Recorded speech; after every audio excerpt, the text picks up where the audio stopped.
The cold air of the emergency room felt like a weight on Sarah's chest. It was a night where the cruel, unspoken judgment from others stung more than the terrifying word diagnosis. Doctor, Leo's blood sugar is down to 30. An ER nurse's urgent shout cut through the quiet hum of the machines. We need you now. Sarah, her face drained of all color, squeezed her son's cold hand. A strange, clammy sweat poured from her 9-year-old's forehead, and his pale lips trembled. Leo, honey, mommy's here. You have to stay with me. It's going to be okay. Okay? Sarah's voice shook uncontrollably. A doctor rushed in and quickly administered a glucose injection. Slowly, agonizingly, Leo's blood sugar began to rise.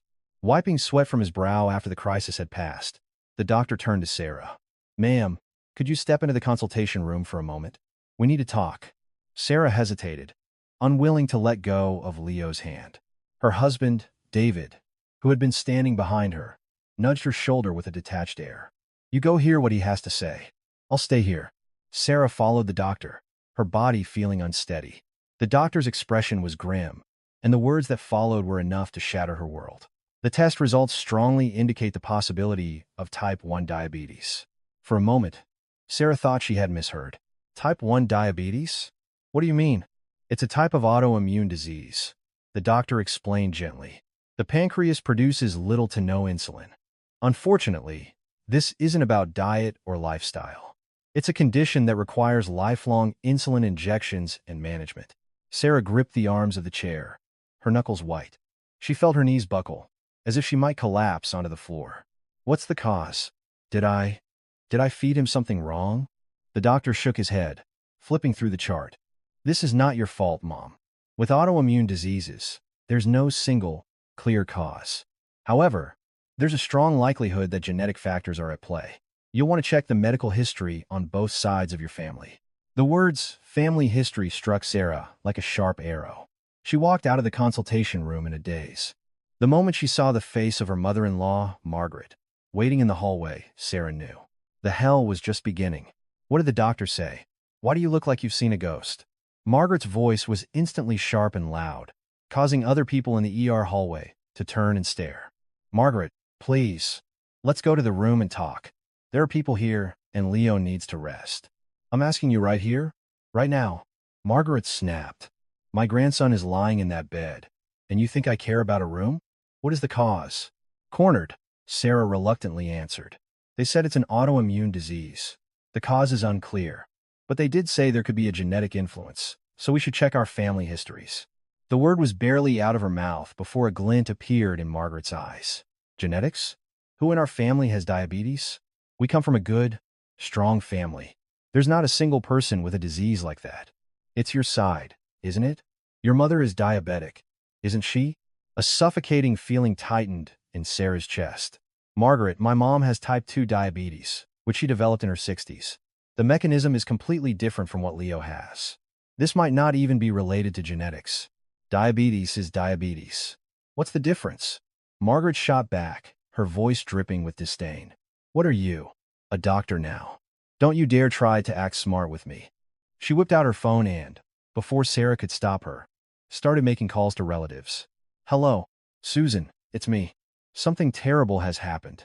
Our Leo has diabetes. Yes, at 9 years old. They say he'll have to take shots for the rest of his life. The doctor said it's genetic. Well, we don't have that kind of sickness in our blood, so you know it has to be the daughter-in-law's side. Her mother has it. You know. Sarah was horrified. Her child's health was secondary. Margaret's only concern was pinning the blame for this disease on Sarah's family. Why are you making those calls now? What if Leo hears you? Hears what? This is a disgrace to the family.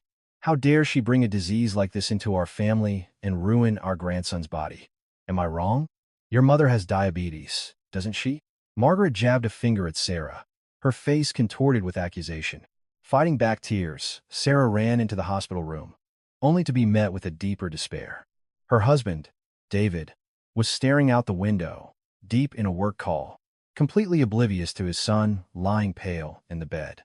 Yeah, Mike, I'll handle that when I get in tomorrow. Okay, got it? Sarah grabbed David's arm. What are you doing? Leo is in this state, and you can be on the phone with your colleagues? David stuffed the phone in his pocket, his face a mask of irritation. What do you want me to do? I have to make a living. Do you think hospital bills fall from the sky? God, you're so sensitive. I'll pay the hospital bills. Just please, sit here and hold Leo's hand. He's your son? You think I'm not worried? But my clients keep calling. What am I supposed to do? The sound of their arguing made Leo stir, his eyes fluttering open. The IV needle in his slender arm moved with a slight motion. Mommy, am I really sick? Sarah felt her heart shatter. She forced a smile, rubbing Leo's cold hand against her cheek. No, sweetie, you're just a little worn out. You'll be all better soon. Mommy's right here with you. Just then, the door burst open with a bang, and Margaret stormed in, triumphant. David, you need to get your father-in-law's medical records immediately. The doctor said this is genetic, and we need to get to the bottom of this. To think we got mixed up with a sick family and ruined our child's life. Mom, stop it. The kid can hear you, David said dismissively. Margaret's voice climbed an octave higher. Why are you like this too? Don't you have a heart? Your son has to live with a needle in his side for the rest of his life. Sarah, it's true that your mother's diabetes was passed down, isn't it? You hid it from us when you got married, didn't you? Sarah clenched her fists, staring daggers at Margaret. Margaret, please, that's enough. Leo is listening. Do you really have to blame my family in front of him? What? Should I shut up? How dare you glare at your mother-in-law like that? If you're not the guilty one, why are you getting so angry? A thief always flinches first. Ignoring her completely, Margaret stomped back into the hallway and resumed her phone calls. Susan? It's confirmed. The daughter-in-law's mother is definitely diabetic. Can you believe it? She hid that and married into our family. My poor Leo. What's to become of him? Listening to her mother-in-law's voice seeping through the crack in the door, Sarah held Leo tight. Before a final diagnosis was even on paper, her in-laws had already concluded that Leo's illness was her fault, branding her with their judgment. Leo, I'm so sorry. Mommy will protect you. I'll make sure you never get hurt by these cruel people. Sarah stroked Leo's small back and made a vow. She wouldn't tolerate it anymore. She would turn this hellish situation right back on them. They would pay the price for using her child's illness to insult her family. Swallowing her tears, Sarah swore an oath. Before the disease could even begin its assault on her child's body, the sharp tongues of adults had already begun to rip her own heart to shreds. It was the second day of the hospital stay. Margaret was gently stroking Leo's hair, her voice syrupy sweet. My poor Leo, you must have been so scared. Grandma will buy you all sorts of healthy things later. You have to get better soon, okay? Leo nodded weakly. Margaret wore a benevolent smile, but the look she shot at Sarah was as cold as ice. Sarah, come out to the hallway for a minute. I need to talk to you. Sarah told Leo she'd be right back and followed Margaret out. Margaret stopped at a deserted emergency staircase at the end of the hall. The kind expression from moments before vanished, replaced by a furious glare. You'd better be honest with me right now. Tell me everything about your family's medical history. No more hiding things. Sarah felt that suffocating pressure again. Margaret, how many times do I have to tell you? There has never been a case of this kind of diabetes in my family. You told me with your own mouth that your mother has it. Don't you dare play innocent. Margaret's shout echoed in the stairwell. Sarah raised her voice to match. That's type 2 diabetes, which she got in her old age. It's practically a geriatric disease, and the cause is completely different from Leo's type 1. Margaret scoffed and crossed her arms. Even if the doctor said there's a 1% chance it's genetic, whose genes would they be? Our family has never had a single diabetic patient for generations. David's father's side is clean, too. The answer is obvious, isn't it? Your family's blood got mixed in, and now the boy is like this. Sarah's fists clenched. How can you say something so cruel? This is a time to focus on Leo's treatment, not to be assigning blame. Finding the cause comes before treatment. That way, no one can feel wronged. Blood doesn't lie. Your family's blood is the problem. Your blood. The word blood made Sarah's heart plummet. The problem is my blood? How can you say something so monstrous? I'm just speaking the truth. What's so monstrous about it? Your younger brother is frail and sickly too, isn't he? That's all genetic. Your whole family line is weak. My brother has asthma. It has nothing to do with diabetes. Sarah cried out, but Margaret didn't blink. Asthma, diabetes, a weak body is a weak body. It just means your family's constitution was flawed from the start. 1. S. Just then, the elevator doors opened and Sarah's sister-in-law, Chloe, appeared. Sizing up the situation, she approached with a sly smile. "Mom, I'm here." "Sarah, what's with the long face?" "Gosh, I heard about Leo, and I couldn't sleep a wink." Despite her words, there wasn't a shred of concern in Chloe's eyes. Instead, they sparkled as if she'd found an amusing spectacle. "You know, Sarah, I saw on the news that a child's health is absolutely dependent on the mother. They said, if the mom doesn't manage her stress or takes poor care of her health during pregnancy, it goes straight to the baby." Sarah shot Chloe a cold look. "What are you trying to say, Chloe?" "Oh, nothing. Just that.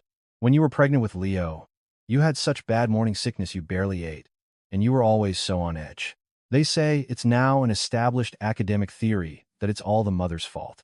Chloe shrugged nonchalantly and slipped into the hospital room. As if on cue, Margaret leaned in close to Sarah again, her voice a low growl. "That's what I'm saying. You didn't take care of yourself during your pregnancy, so the child ended up like this. If you had been more careful, would he be fated to a lifetime of injections?" "Margaret, you know how careful I was when I was pregnant with Leo. Are you really trying to blame me for everything?" "It's not blame, it's cause and effect. You have to pinpoint the cause so you can be careful next time." "Next time? Can't you see Leo, who is sick right now? How can you talk about a next time in this situation?" Margaret's face instantly hardened. "Who do you think you're talking to? Don't you dare raise your voice to your mother-in-law. You're the one who made the child this way, and now you're yelling." Sarah felt hot tears welling up and turned away to hide them. After composing herself, she walked back into the room. Her husband, David, was sitting on the sofa by the bed, completely absorbed in a game on his phone. "Where's Leo?" "Oh, he went to the bathroom." David's indifferent reply made Sarah's patience snap. "Do you have any idea what your mother was just saying to me out there? She said, my blood is the problem. That our family is weak, and that's why Leo is sick. She openly insulted me." Without looking up from his phone, David replied dismissively, "Mom loves Leo so much, she's just in shock. You should try to be more understanding. It's just words from an old woman. Why do you have to react to everything? Be understanding? She's pinning the cause of this entire disease on me and insulting my parents, and I'm supposed to just take it? Your sister is backing her up, too." Finally, David put his phone down with an annoyed sigh. "Just let it go in one ear and out the other. Fighting with Mom here is only going to hurt you. She's your mother-in-law. You're always like this. You're not just staying neutral. You're siding with them." "I'm not siding, I'm mediating."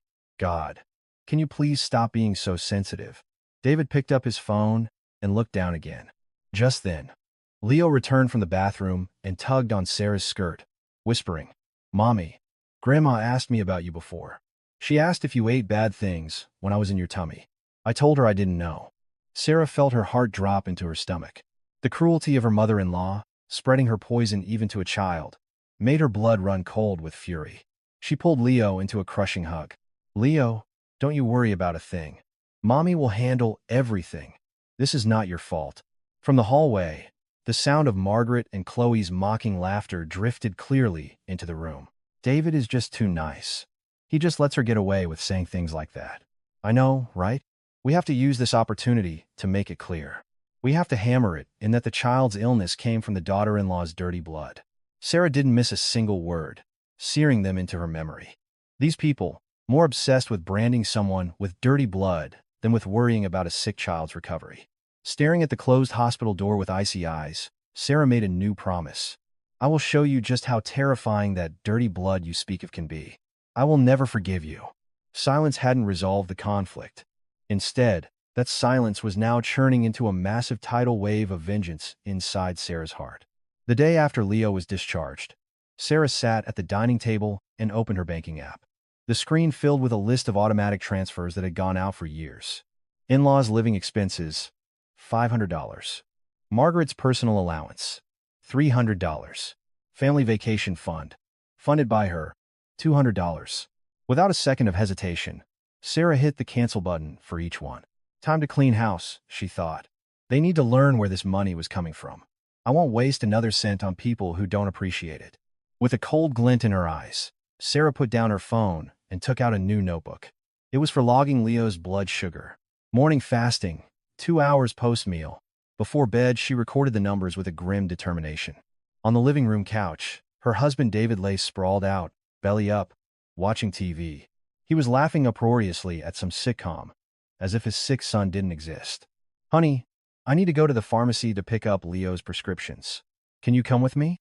There's a lot of stuff. Insulin and supplies. It'll be heavy." Without taking his eyes off the TV, David waved his hand dismissively. "I have a client meeting today. You go." Sarah was dumbfounded. "A client meeting? It's Saturday. What kind of meeting is on a Saturday?" "Oh, plenty of people work on weekends. You're a teacher on summer break, so you're out of touch with the real world. People like me, who actually earn the money, don't get to rest." The audacity of his response was staggering. Sarah decided not to waste any more energy arguing. As she headed out the door with the heavy bags, she heard David scoff behind her. After picking up a mountain of medical supplies from the pharmacy, her phone started vibrating relentlessly. It was her sister-in-law, Chloe. Sarah simply hit the decline button. Immediately, the family group text lit up. "Chloe, Sarah, why aren't you answering my calls? There's a limit to how much you can ignore people." That was followed by a command from her mother-in-law, Margaret. "Margaret, why hasn't this month's living expense money come through? The machine must be broken. Check it immediately." Sarah read the messages but didn't reply, instead setting her phone to silent. She calmly organized Leo's medications and returned home. David was at the front door, putting on his shoes. "You're leaving already? Your meeting isn't for another 2 hours. I have to go early and prepare. What if I'm late? I'm heading out, so make sure you manage the kid properly." David practically fled the house. Sarah watched him go with a cynical smile. "Client meeting? My ass. He's obviously going out for day drinking with his friends." "Mommy, do I have to get my blood checked again?" Leo asked from his room, his face filled with fear. Sarah's heart ached, but she forced a smile and took his hand. "Yes, sweetie. But my Leo is so brave, isn't he? Go wash your hands, and Mommy will do it so it doesn't hurt." A single red drop of blood formed on the test strip. 98. "That's a great number, my boy. We just have to keep managing it like this." Leo watched his mom write in the notebook and then spoke in a tiny voice. "Mommy, Grandma called me earlier. She asked if you were being nice to me." Sarah's hand paused. "And what did Leo say?" "I said you're the nicest mommy in the whole world." Then she made a tesk sound and said something weird. "She said you made my blood bad." Sarah pulled Leo into a hug so tight, it felt like he might break. "Leo, listen to me carefully. You have done nothing wrong. Everything Grandma says is wrong. Mommy will never let you get hurt." At 11 p.m., reeking of alcohol, David stumbled through the door. Sarah was waiting for him in the living room, illuminated only by a single lamp. "I see your client meeting was at a bar. Not a single call or text all this time." David fumbled with his tie, his voice laced with annoyance. "It was an important client, so I had to stay for drinks. You're a teacher on break. You have plenty of time. Can't you try to understand the stress of someone who works to provide for this family? You think I'm on vacation? I'm 100 times busier than you, checking Leo's condition and running to the hospital. And don't you dare act like you're the sole provider. My salary is just as good as yours. Hey, you should still show some respect for the head of the household." David, refusing to continue the conversation, stormed into the bedroom and slammed the door. Sarah sat on the couch and pulled out her phone. There were over 50 unread messages. "Margaret, why aren't you responding? Are you trying to stage a protest by cutting off your mother-in-law's money?" Chloe's snarky message followed. "Chloe, Sarah, we're family. You can't act this petty. Are you going to take responsibility if Mom's blood pressure spikes and she collapses?" Sarah read every single message without replying. Sometimes, silence is a more powerful weapon than 100 words. The next afternoon, David, who could no longer ignore the situation, burst out of the bedroom waving a bank statement. "What is this? Are you insane? Why did you cut off Mom's allowance and living expenses? Why am I insane? It's my money coming out of my bank account. I'll do what I want with it. How could you do this? We're family. Transfer the money back right now." Sarah stared at him with cold eyes. "Family? Are the people who insulted me, saying my son is sick because of my bad blood, because my family's blood is dirty, family? What kind of fool in this world would keep paying the people who say such things? Mom was just upset. That's why she said those things. You could be a little more forgiving." "Well, I'm not forgiving. From now on, My money will be used only for Leo's treatment and my future. If you have a problem with that, you can be the dutiful son. Stop whining about your business being slow, cut back on your drinking, and send her the money yourself. David's face turned red and purple. He furiously dialed Margaret's number. Mom, Sarah is refusing to budge. What should I do? Margaret's shrill scream could be heard all the way in the living room. What? How dare that disrespectful brat? David, you get your wife under control. If you have to, send it from your own account. Now, I don't have the money either, Mom. I'm going crazy with all these unpaid invoices right now. Margaret spewed a few more curses and then slammed the phone down. The air in the house turned frigid. That night, as Sarah lay next to Leo, updating his blood sugar log, she hardened her resolve. She would show them exactly whose bad blood they were talking about. She would make them understand what the silence of the daughter-in-law they had so disrespected would bring. The time for persuasion and reconciliation was over. All that awaited them now was the cold, hard consequence. Monday, 7 a.m. With a steady hand, Sarah prepared Leo's insulin shot. She carefully drew the clear liquid into the thin syringe, measuring the precise dose. Leo, honey, turn this way a little. We're doing the left side today. With a frightened look, Leo lifted his t-shirt, exposing his pale little belly. Sarah wiped his skin with a cold alcohol swab and spoke in the softest voice she could manage. It'll be over in a second. My Leo is so brave, right? 1, 2, 3. At the exact moment the needle pierced Leo's skin, Sarah's phone, sitting on the kitchen table, began to buzz and light up frantically. Ping, ping, ping. The successive notification sounds tore through the otherwise peaceful morning air. Mommy, your phone keeps ringing. Shouldn't you answer it? I think it's Grandma. It's okay, Leo. Right now, you are the most important thing in the world to Mommy. Don't worry about it. Sarah calmly finished the injection and applied a small bandage. A quick glance at her phone screen showed over 60 unread messages already. The vibrations didn't stop as she went to the kitchen to make breakfast. Taking off her rubber gloves, Sarah opened the family group text. It had already devolved into a forum for her public lynching.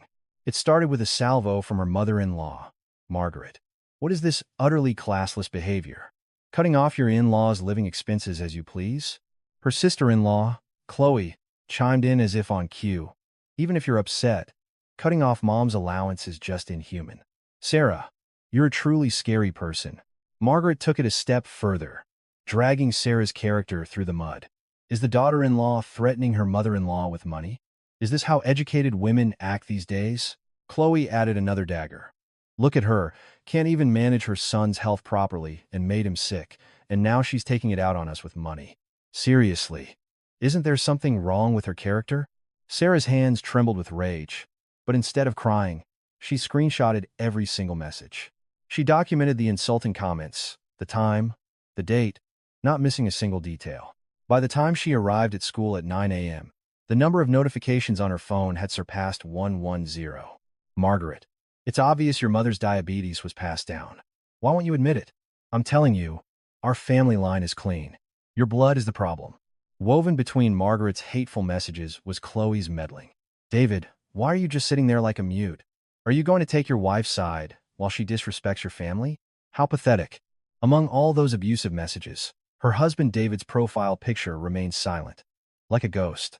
He offered not a single word of defense, not one attempt at mediation.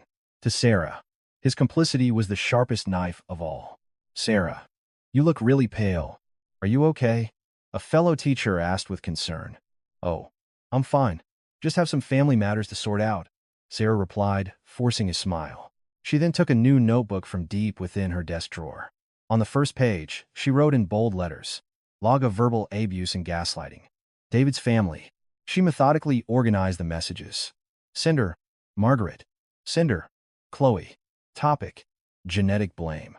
Insults toward parents. Financial threats.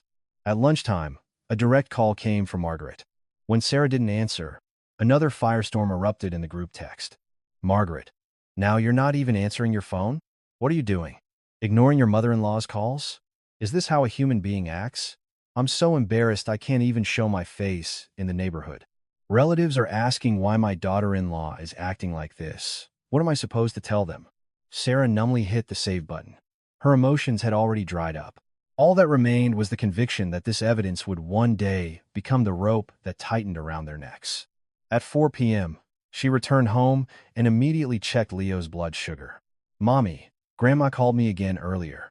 I was scared, so I didn't answer." Her voice was so loud. Seeing Leo's small shoulders slumped in fear, a murderous glint flashed in Sarah's eyes. "You did the right thing, Leo. From now on, don't answer any calls from numbers you don't know or from Grandma. Mommy will take care of everything." At 6 p.m., David came home from work, his face a deep scowl. "Hey, are you out of your mind? Pick up the phone and talk to my mother. I couldn't get any work done all day because of her nagging. I received messages all day, too, 110 of them to be exact. Did you even bother to read the filth your mother and sister have been spewing at me? I saw them. So just pick up the damn phone and resolve it." News. Why do you have to make things so difficult? David plopped onto the sofa, exasperated. Resolve it? What am I supposed to resolve? Is it some sacred duty for me to pay for your family's living expenses with my salary? It's not a duty, but we're family. Mom was angry, so she might have said some harsh things. Are you really going to pick apart every single word? Sarah let out a bitter laugh. Family? The people who say my son is sick because my blood is dirty and insult my parents or family? And what did you do in that group chat? Why didn't you say a single word? Because it's hard for me, too. Have you ever considered my position? Caught in the middle? David yelled. The sound startled Leo, who peeked out from his room, his face filled with anxiety. Sarah's voice dropped to an icy calm. You don't have to worry about being caught in the middle anymore, because I'm done seeing your family. In fact, I'm deleting them from my life. What are you talking about? Are you crazy? It's exactly what it sounds like. Not a single penny of my money will ever go to your family again, and they will pay the legal price for insulting me. Leaving David behind, Sarah went into her room and opened her notebook. She organized the 110 messages she had collected that day by time. Morning, surprise attack. Lunchtime, mounting pressure. Evening, threats. With a highlighter, she marked the key phrases. Mother's fault. Blood is the problem. Trashy character. Not a single line asked about the child's well-being. The evidence is more than enough, she thought. Now I'll show you exactly how the clean family you're so proud of is about to come crashing down in the ugliest way possible. Sarah's gaze was harder and sharper than ever before. The curtain had risen on her revenge, and they were still blissfully unaware of what they had done. Those who try to hide the truth often have the loudest voices. Behind the arrogant certainty with which her in-laws had spewed their insults about Sarah's bad blood lay a deep, dark secret of their own. On a Thursday morning, Sarah took Leo to the university hospital's endocrinology department for his regular checkup. The attending physician, Dr. Evans, carefully reviewed the chart, adjusted his glasses, and began to speak. Leo's type 1 diabetes likely has a significant genetic component. That's why I'd like to investigate both sides of the family history more thoroughly. Of course, doctor. Whatever you need, Sarah replied calmly. In your family, the maternal side, are there any instances of autoimmune diseases or diabetes? My mother was diagnosed with type 2 diabetes in her 60s, but there have been no cases of anyone developing it at such a young age like Leo. The doctor nodded, jotting something down. He then turned his gaze to David. And on your side, Mr. Miller? David, who had been sitting sullenly with his arms crossed, immediately waved his hand dismissively. Absolutely no history of that in our family. We've all been blessed with good health for generations. Are you certain? Including grandparents, aunts, and uncles. Yes, I'm certain. Our side has no issues, so you should probably look more closely at my wife's family. Despite David's rude demeanor, the doctor remained composed. He looked down at the chart again. Sir, forgive me for asking, but could you tell me how your father passed away? At that question, the color drained from David's face. Why are you asking that? What does his sudden death have to do with diabetes? It's part of a thorough family history review. If he passed away suddenly at a young age, it could be a significant clue. David swallowed hard and reluctantly answered. It was a heart attack. In his early 50s. He was perfectly healthy and then just gone.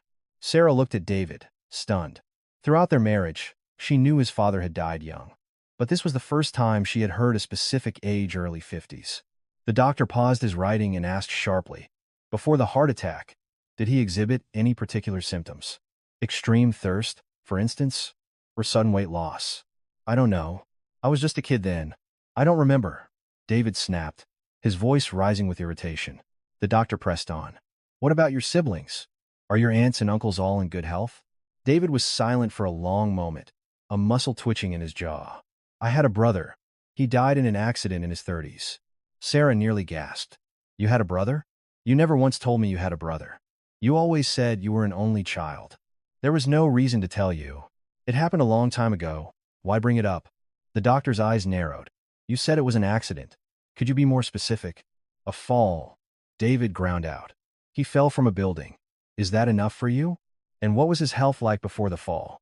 Did he frequently complain of dizziness? Did he ever lose consciousness? Finally, David shot up from his chair. What the hell does an accident have to do with diabetes? Are you trying to put a curse on my family or something?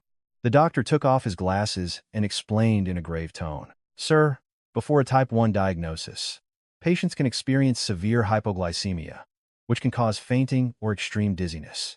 If your brother experienced such symptoms, lost his balance, and fell, that would be very clear evidence of a family history. David stood there, speechless, breathing heavily. Sarah's voice trembled as she asked, Doctor, then, my father-in-law's heart attack, could that also be? It's highly possible. A sudden, fatal heart attack can be a complication of undiagnosed diabetes.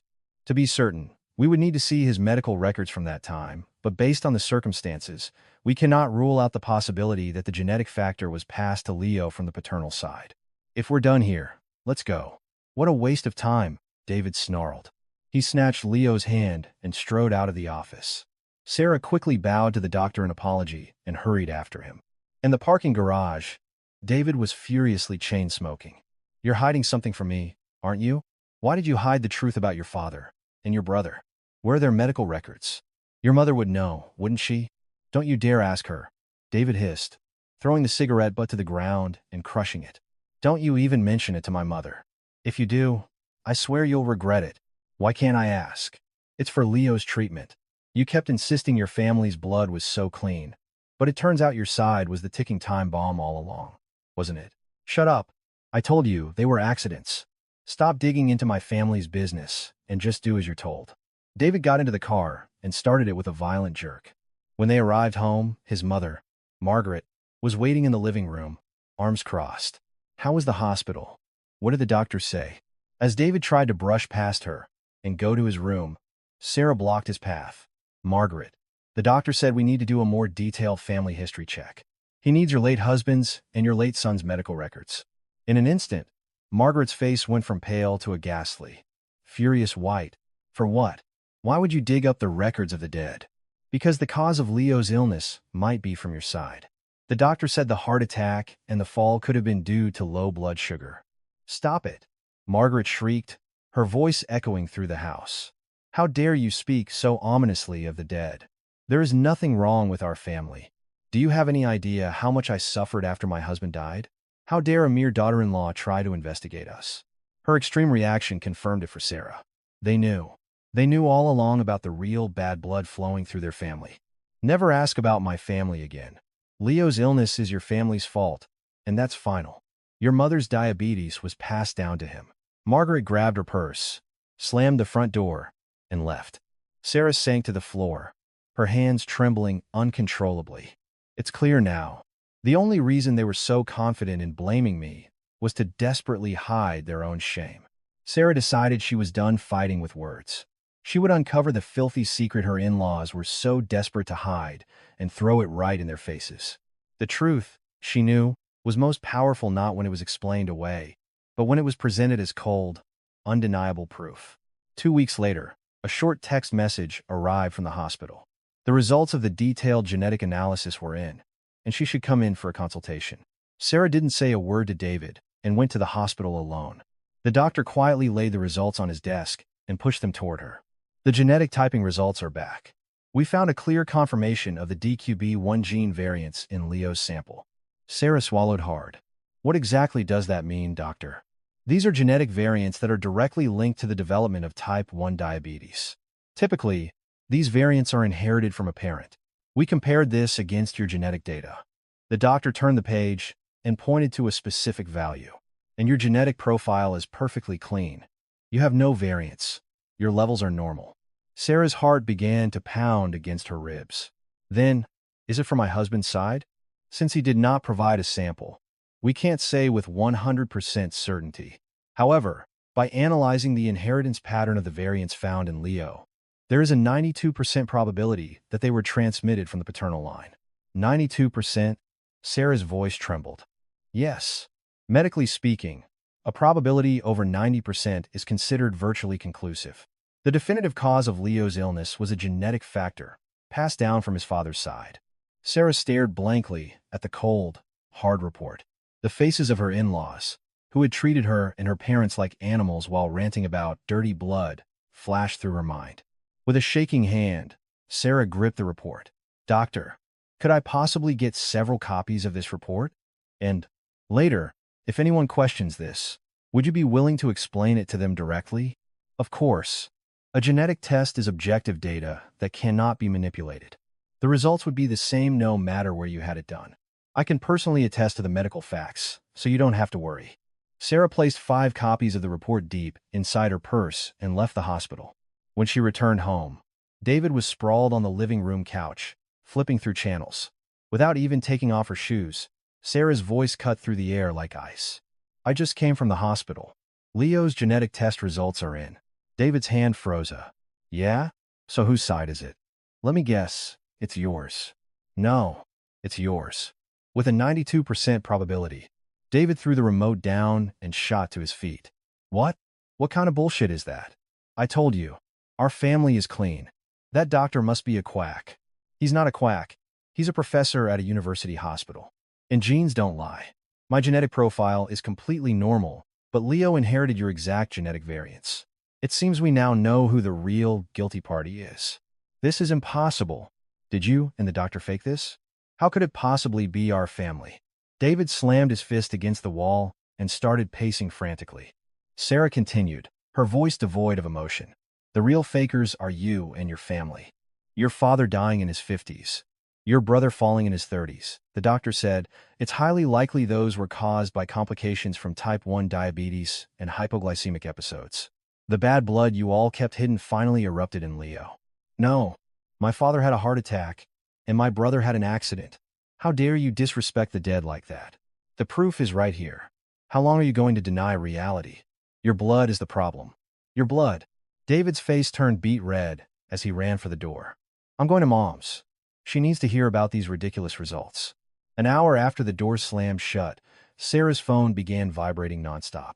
The family group text was in absolute chaos. "Margaret, what is this ludicrous nonsense? The daughter-in-law must have bribed the doctor to forge the results. I swear, she will be struck down by lightning. Chloe, Sarah, you've really crossed a line this time. How could you tarnish our family's reputation like this? Just because it's a university hospital doesn't mean you can trust it. You know how often medical malpractice happens these days." Sarah watched their frantic denials and quietly took more screenshots. Then, she posted a single sentence in the group chat. "Sarah, if you don't believe the test results, I'd be happy to go to the hospital with you at any time. The professor said he would explain it to you face to face." After that message, the group chat fell silent. But late that night, David returned, drunk and just as defiant. "I talked to Mom. We will never accept those test results. Mom said there was never a sick person among our ancestors. My mother's word is law." "Got it?" Sarah let out a bitter laugh. "So your mother's memory is more accurate than a genetic test? What a remarkable family." "Of course it is. My mom knows our family history better than anyone. How dare you wave around a few pieces of paper and act so high and mighty?" David went straight to the bedroom and locked the door. Sarah sat under the dim light of the living room lamp and opened Leo's blood sugar notebook. She documented everything that had happened that day, not missing a single detail. Test results confirm 92% paternal inheritance. Husband and mother-in-law deny results, claim forgery. No apology. After writing, she took the copies of the report from her purse and looked at them again. "Fine. Deny it all you want. The truth is out. The only thing left for you to do now is fall apart miserably." As rain began to patter against the window, Sarah's eyes shone with a sharp, piercing light. It was no longer time to present the evidence. It was time to decide how to detonate it for maximum impact. It was Thanksgiving Day. Margaret's house was bustling with over 20 relatives, aunts, uncles, and cousins. Sarah walked in quietly, holding Leo's hand. Unlike usual, she was carrying a heavy black document case. "Oh, you're here. How is Leo doing? He looks like he's lost so much weight," an aunt said, approaching them with a concerned look. With an unshakable gaze, Sarah answered calmly, "We're managing it very carefully. Thank you for your concern. Still, for a child so young to have such a terrible disease, his mother must be going through so much," another aunt chimed in. From her seat at the head of the dining table, Margaret's voice cut through the conversation like a splash of cold water. "Going through what? She's the one who couldn't even do her job as a mother and let his body get this way, and now she's acting like a martyr." Margaret's snide remark instantly chilled the air in the room. The family gathered around the table, and the meal began. Sarah sat next to Leo and took out his blood glucose meter. A small beep, and the number appeared, 136. "That's a good number, Leo. You're doing great." "Mommy, do I have to get another shot in my tummy now?" Leo asked in a small voice. Sarah nodded gently. "Yes, sweetie. You have to get it before you eat so you won't get sick from all the yummy food. It'll just be a second." As Sarah took an insulin pen from her bag to prepare the injection, the relatives paused, their forks hovering over their plates. Murmurs spread around the table. "My goodness, the poor thing has to get one of those every day? For the rest of his life? How tragic." Just then, her sister-in-law, Chloe, slammed her fork down on the table. "Sarah, are you serious? Do you have to do that right here? It's disgusting to watch someone inject themselves while people are eating. Can't you go do that in a back room where no one has to see?" Holding the insulin pen, Sarah looked directly at Chloe.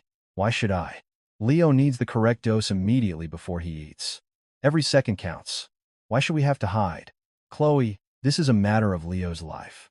If it bothers you, you're free to turn your head and continue your meal." Chloe's face turned bright red, but she was speechless. Margaret clicked her tongue and began her performance for the gathered relatives.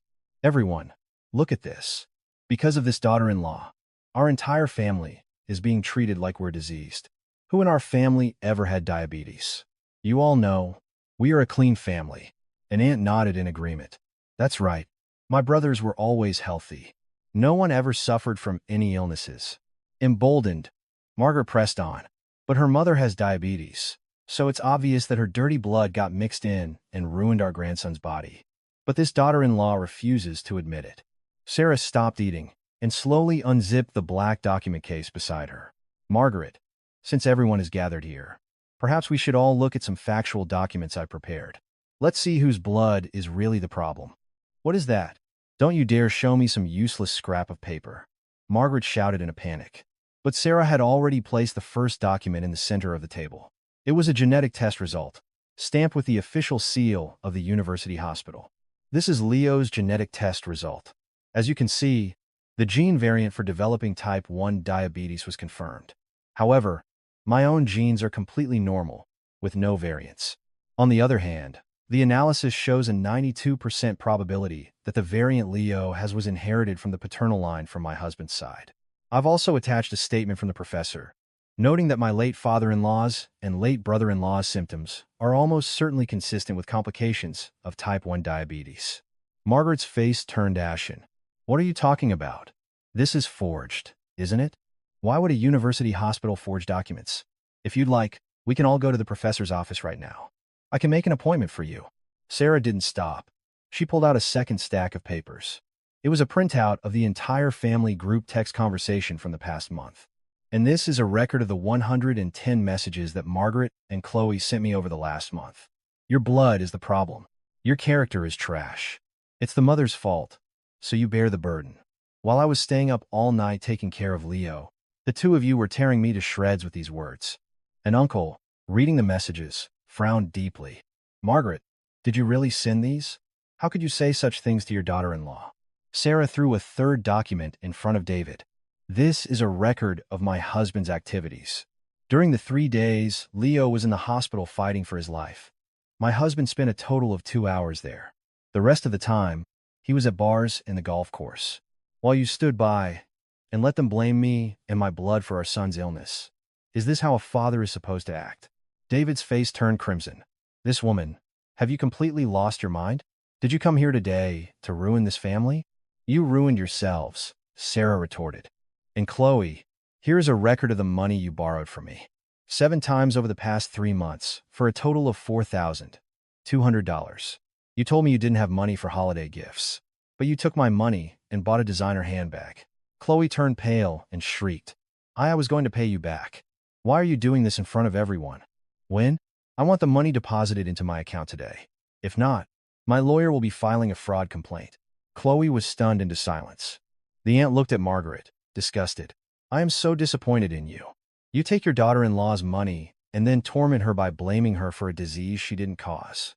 When did our family become so ugly? Margaret's lips trembled as she shot up from her seat. If you're all going to take her side, then I have nothing more to say. What did I do wrong? I was worried about my grandchild, and now I'm being crucified for it. Apologize? Why should I apologize? I did nothing wrong. Margaret stormed into the bedroom and slammed the door. David hung his head low, enduring the sharp glares of his relatives. Sarah calmly packed her documents back into the case. She took Leo's hand and stood up. We'll be leaving now. It's time for Leo to take his medicine and rest. I'm sorry for ruining the holiday spirit, but I felt you all deserved to know the truth. Excuse me. As Sarah walked toward the front door, the aunt followed her and grabbed her hand. I'm so sorry. We had no idea. You've been through so much. Take good care of Leo. It's okay, Aunt Susan. My work here is done. I wish you all peace. Once they were in the car and buckled up, Leo asked brightly, Mommy, do we not have to come to Grandma's house anymore? When I was getting my shot, she was staring at me, and it was scary. Sarah looked in the rearview mirror at the shrinking house and squeezed Leo's hand. That's right, Leo. We will never come back to that hellhole again. I promise. The knot of pain and anger that had been lodged in Sarah's chest finally dissolved. They would live the rest of their lives being whispered about by their own relatives, their shame exposed. There was no reconciliation, and she received no apology. But Sarah had one. She had taken the sharpest knife, the truth, and used it to shred their hypocritical facade to pieces. The week after Thanksgiving, when the world had returned to its busy pace, Sarah, dressed in a calm, professional outfit, walked into a law office. On the lawyer's desk, laid out in perfect order, was the evidence she had collected through months of tears and determination. The genetic test results, the screenshots of 110 abusive text messages, the records of her husband's neglect, and the details of her sister-in-law's shameless financial demands. That stack of papers was not just paper. It was the mark of her desperate struggle to survive her hellish in-laws. The evidence is impeccable, the lawyer said with a confident voice.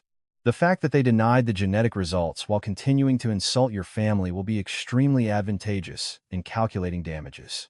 The collective gaslighting and verbal abuse from your in-laws is also undeniable. Despite the lawyer's confidence, Sarah remained composed. The financial settlement is secondary. My only goal is sole custody of my son and a permanent separation from those people. I want to ensure that the people who chanted about bad blood can never get near him again. Without hesitation, Sarah signed the retainer agreement. The scratch of the pen on paper sounded like the breaking of old, rusty chains. Please skip the emotional confrontations. I have no desire to exchange a single word with them. I want to deal with them only through the cold, hard facts of the law. When she returned home, David was already drunk on the couch, a bottle of whiskey next to him. He was laughing at the TV, oblivious to his son taking an insulin shot nearby. His presence no longer even sparked anger, only a deep, weary disgust. Sarah put down her bag, her voice like a sheet of ice. I just came from my lawyer's office. I filed for divorce. You'll be served papers from the court soon. I'll see you and your family in court. David dropped the glass he was holding. What? Divorce? Are you out of your mind? Just because things got a little heated on Thanksgiving, you're filing for divorce? This is completely out of the blue. It may be out of the blue for you, but it's something I've been preparing for a long time. When they insulted me and my parents, blaming my blood for Leo's illness, what did you do? Your cowardly silence was the most painful part of it all. Your very existence is a cancer, poisoning Leo's health and my sanity. I was wrong. I'll tell Mom and Chloe never to do it again. I'll sign a contract, whatever you want. We can't do this, think about Leo. David fell to his knees, grabbing at her pants. But Sarah kicked his hand away with a look of pure contempt. I never expected you to change or repent. Leo's blood sugar is only stable when his mother is emotionally stable. But this house is a hell. I will no longer allow my son to be exposed to a toxic environment like you. And don't even dream about custody. I will never give that up. As soon as the petition was served, her phone began blowing up with calls from Margaret. Sarah didn't answer. A flood of curse-laden messages followed. Divorce? What divorce? You cancel this right now. How dare a daughter-in-law bring such shame upon her family? You're determined to ruin your son's future, aren't you? You will pay for this. Chloe, of course, chimed in. Sarah, don't you feel bad for my brother? Are you acting this way just because you have some money? There's a limit to how selfish a person can be. Sarah screenshotted every message, forwarded them to her lawyer, and then permanently blocked their numbers. Their screaming rants could no longer produce a single sound in her quiet world. In early March, they met again in a court mediation room. The sight of her in-laws was pathetic. Margaret, upon seeing Sarah, tried to lunge at her with rage in her eyes, but Sarah's lawyer stepped in front of her. Please refrain from any direct contact or threatening language toward my client. All communication must go through me, and any disturbance in this room will be used as grounds for further penalties. Seated before the mediator, Margaret beat her chest, playing the victim. Your Honor, this daughter-in-law is a terrifying woman. She framed her perfectly healthy in-laws as carriers of a genetic disease and bribed a doctor to forge documents. If you leave our Leo, our grandson, with her, something terrible will happen. The mediator, however, looked down with a cold expression at the printouts of Margaret's abusive text messages. Ma'am, these messages here, stating that her blood is dirty and her mother is a sinner. Did you write these yourself? Inflicting this kind of psychological abuse on a mother while her child is battling a serious illness is judged to have had a severely negative impact on the child's environment. Furthermore, Mr. Miller, he said, turning to David, we have records of credit card charges at bars and golf clubs during the period of your son's hospitalization, while your son was fighting for his life. What exactly were you doing? David hung his head, unable to offer a single excuse. The mediator's voice echoed with authority through the room. To the defendants, who not only shirked their parental responsibilities but used a child's illness as a tool for blame, custody cannot be granted. The court recognizes the parental rights and grants sole custody to the plaintiff, the mother. The defendant is ordered to pay the designated child support faithfully every month. Margaret collapsed to the floor, wailing, but Sarah didn't spare a single glance at her miserable performance. You have to at least let me see my grandson's face. He's the grandson I raised. Margaret shrieked as Sarah walked out of the room. Sarah paused, turned, and delivered one final, cold notice. Leo has no desire to see you.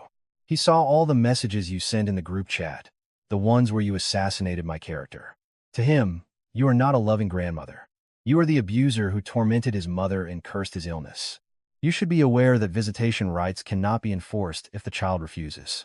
Margaret's mouth fell open, and she froze like a stone statue. David could only help his mother up and make a pathetic exit. Sarah stood by a tall window in the courthouse hallway, feeling the warm spring sunlight on her face as she took a deep, cleansing breath. By mid-April, all the legal procedures were finalized. The divorce was official. Sarah and Leo moved into a new, bright apartment with windows that bathed the rooms in sunlight. After they finished unpacking, Leo ran around the living room, his face beaming. Mommy, the windows here are so big, I can see the whole sky. And my room is so cool. That's right, Leo. From now on, it's just the two of us, and we're going to be the healthiest and happiest people in the world. No one will ever hurt you or Mommy again. I promise. That night, after putting Leo to bed, Sarah sat on the couch and opened the photo gallery on her phone. For years, it had been filled with pictures of her in-laws, of phony family trips with David. One by one, she began to delete them.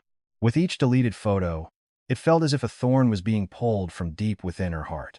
When the last picture was gone, all that remained in her gallery were photos of Leo, smiling brightly under the sun. Sarah put down her phone, looked out the window, and smiled. This is real revenge. Not wasting my life hating them, but creating a perfect world of our own. A world where they can't even pollute the air we breathe. The next morning, Leo's blood sugar reading was a perfect 90. It was proof of how critical a stress-free environment was for a child's health. Sarah packed a carefully prepared lunch into Leo's backpack and opened the front door. Mommy, can I play soccer with my friends at school today? I feel so good. Of course you can. You're the best, my boy. Have a great day, Leo. As Sarah walked outside holding Leo's hand, her steps were lighter and more confident than they had ever been. She didn't have to look back to know. The dark shadows of the past had vanished into a wisp of dust. Before them lay the brilliant start of spring and the beginning of a great new chapter for Sarah and Leo. This story goes beyond simple in-law conflict or the pain of illness. It delves into the ugly selfishness that can hide behind the name of family and one woman's desperate journey of growth to protect herself from it. The in-laws, who are more concerned with whose dirty blood is to blame than with comforting a sick child, represent a raw cross-section of the blame-shifting and prejudice that is all too common in modern society. The most important message I wanted to convey through this story is the establishment of boundaries. True forgiveness and reconciliation are only possible when the other party acknowledges their wrongdoing. But the energy spent on those who refuse to repent is a poison that only consumes you. Sarah's choice of silent documentation and complete separation was not simple revenge. It was the ultimate defense mechanism to protect her own dignity and that of the child she loves. Illness is never anyone's fault, but how we react to that pain defines our character. I hope that those who watch this video will reflect on whether they have ever been the aggressor, throwing daggers at someone else's suffering, or whether they are currently suffering alone in a cycle of gaslighting. I wanted to cheer on Sarah and Leo's new beginning to show that only the courage to break free from tragedy can bring true peace. This content is a work of creative storytelling and is not intended to represent or quote any specific individual or actual event. Thank you for being with us until the end.